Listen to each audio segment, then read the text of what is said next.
আপনাদের সবার হয়তো ভালো নাও লাগতে পারে, কিন্তু বিশ্বাস করেন, আমার এটা যদি আপনারা গ্রহণ করেন, আপনারা লাভবান হবেন, কোনো ক্ষতি হবে না দেশের।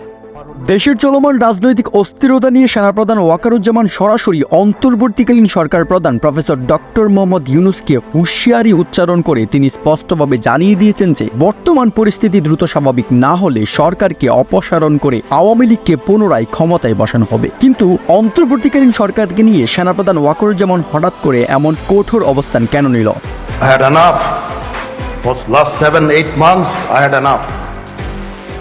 আমি চাই দেশ এবং জাতিকে একটা সুন্দর জায়গায় রেখে। গণমাধ্যমের কাছে এক বিবৃতিতে সেনাপ্রধান বলেন, দেশের বর্তমান সংকটময় পরিস্থিতি দ্রুত নিয়ন্ত্রণে না আনলে আমি নিজেই পদক্ষেপ নিয়ে এ অন্তর্বর্তী সরকারকে সরিয়ে নেব এবং পূর্ববর্তী সরকারকে পুনরায় পুনর্বহাল করব। দেশের স্থিতিশীলতা ও নিরাপত্তা রক্ষার দায়িত্বে আমরা কঠোর অবস্থান নিয়ে প্রতিবারই।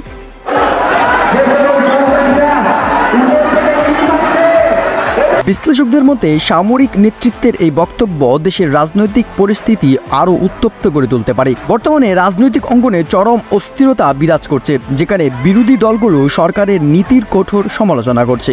শেখ হাসিনা এক সপ্তাহ দেশটা চালায় আবার আয়া একদম এমএলএ হাঁটা কিস্টির মতন দেশ একদম সোজা হয়ে যাবে। মানে যদি দেশ একদম সোজা না হয় 7 দিনের মধ্যে আপনার টিএসসির মোড়ের মধ্যে লটকে রেখেন, তো এই দেশ চালাইতে সক্ষমতা লাগে না ভাই, ওইটা তো থাকতে হয়। আপনার আবেগ দিয়ে কি আর একটা দেশ চলে?